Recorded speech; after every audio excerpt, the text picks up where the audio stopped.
Our economy is never going to fully recover. The main reason for a long slog back to economic growth is our debt levels.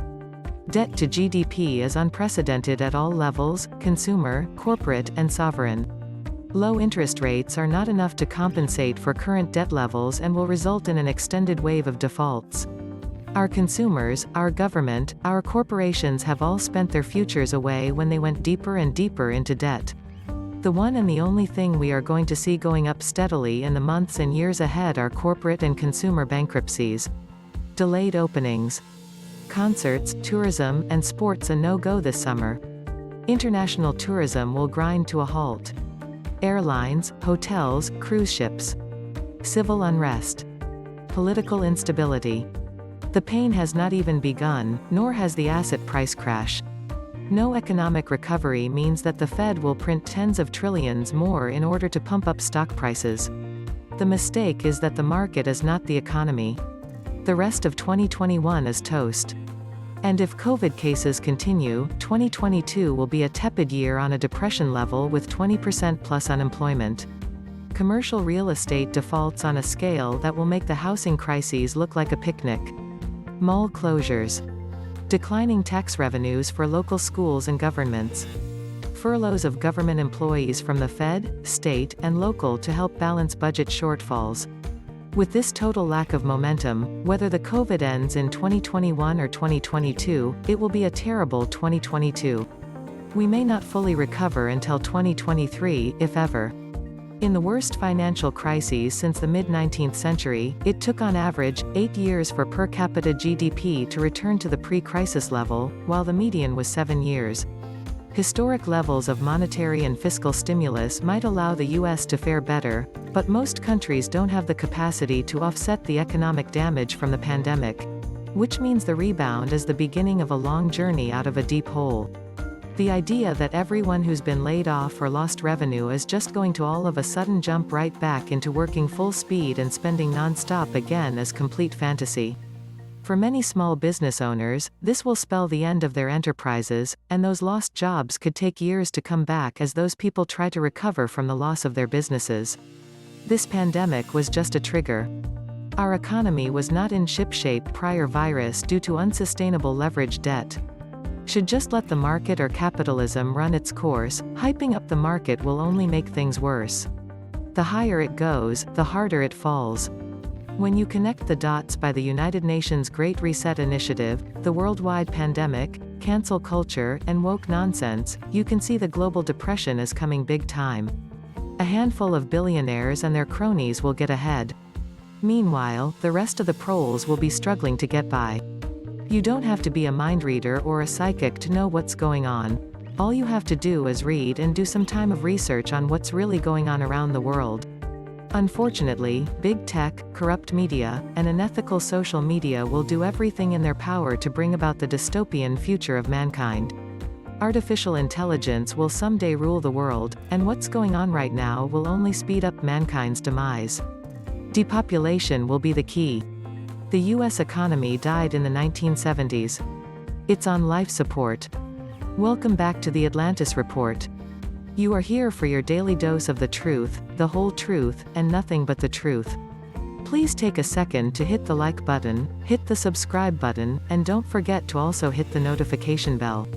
Everything is rising in price. Homes, cars, appliances, tools, metals, land, stocks, food, everything is skyrocketing in price. The insane Fed is killing us with inflation but using financial trickery to say there is no inflation. No inflation is only true when it comes to wages. Prices aren't dropping because unlike during the Great Depression, the government has flooded the economy with free money. FDR was only able to get begrudging support for a small number of public works projects, insufficient to restart the economy. The stimulus that ended the Great Depression was called World War II. And fortunately for the US, the war left us with a huge competitive advantage over other industrialized countries because our infrastructure was relatively unscathed. That allowed us to repay all the debts incurred during the war, and even enough to participate in another war in Korea. Regrettably, our war against the pandemic won't yield the same opportunity for economic recovery. This will not end well. You can prop up the economy, but when the well runs dry, the reaper will come calling. It's not just the US. The entire world is living off fiat money and low interest rates. Whether it's a year or 2 years, it will eventually come to an end. That's the real truth. I could put down all the figures I'm basing my facts on. But anyone on here that understands this fabricated economy already knows what I mean. All of the government handouts and bailouts of companies cannot create economic growth, corporate sales of profits. The handouts and bailouts only allow and pay for more months of bare minimal survival for most companies. Only constantly increasing levels of consumer spending and consumer demand can create real economic growth. With 40 million unemployed Americans now and another 1 million more losing their jobs each week, it is 100% impossible to have a growing, prosperous economy. This depression hit people very unevenly. There are layers of workers whose jobs and income haven't been affected by the pandemic. However, the lockdown has destroyed the travel, hotel, airline, entertainment, and restaurant sectors. Many of the workers in those industries were at the lower pay scale. For many people, pensioners, workers in essential industries like government, and people whose unemployment benefits exceed their former paycheck, it hasn't been so bad. For small business owners watching their life's work crumble to dust, it's a waking nightmare. 40% of farm income in Iowa this year came from the government, not markets.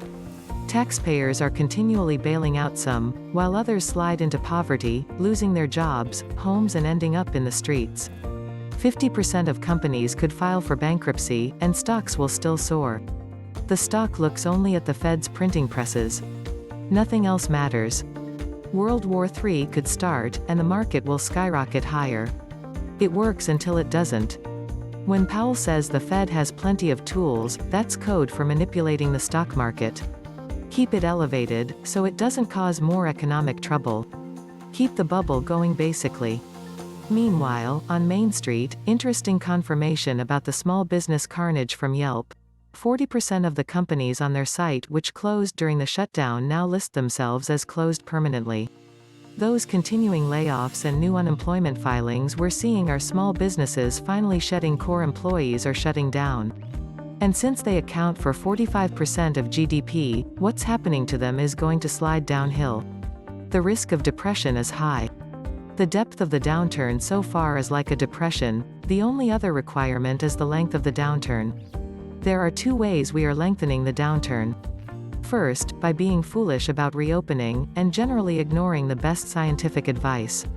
Second, unrelated to the first, by starting off in a highly leveraged state, we are ensuring that many of the jobs won't come back.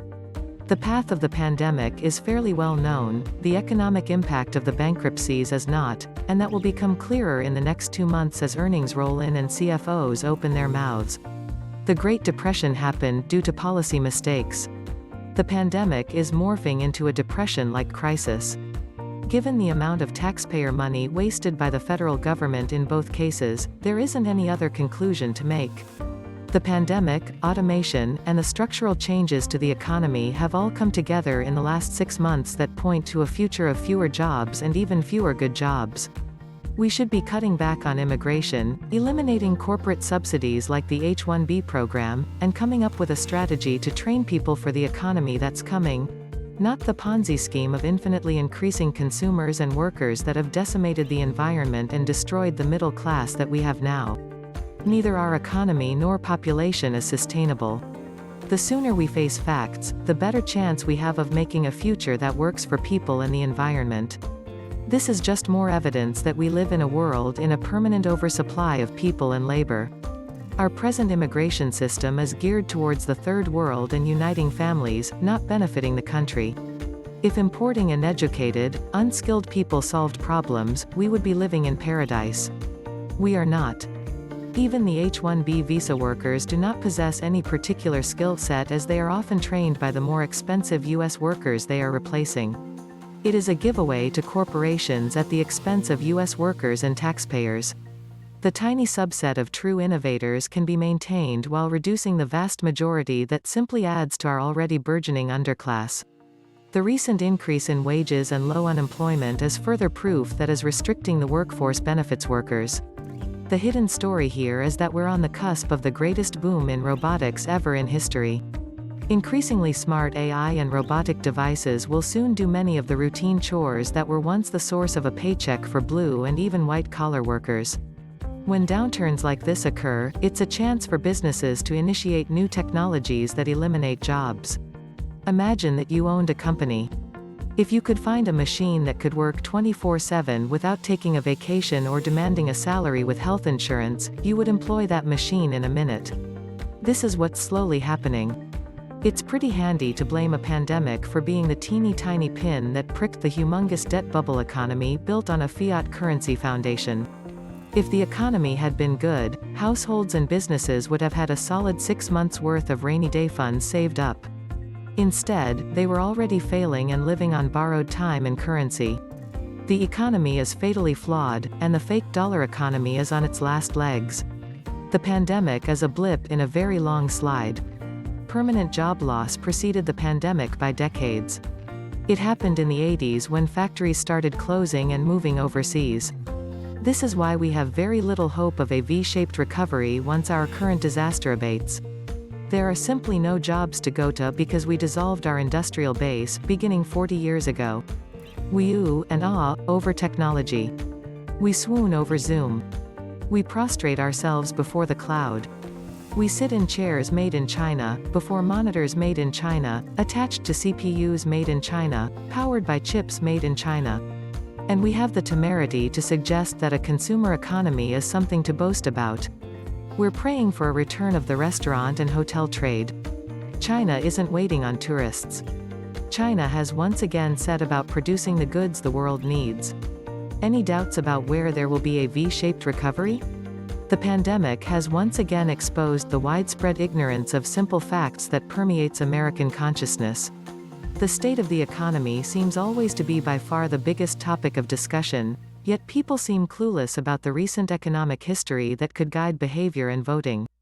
It's not just average Americans I'm talking about, but also Wall Street financial wizards and the publications that chatter about them.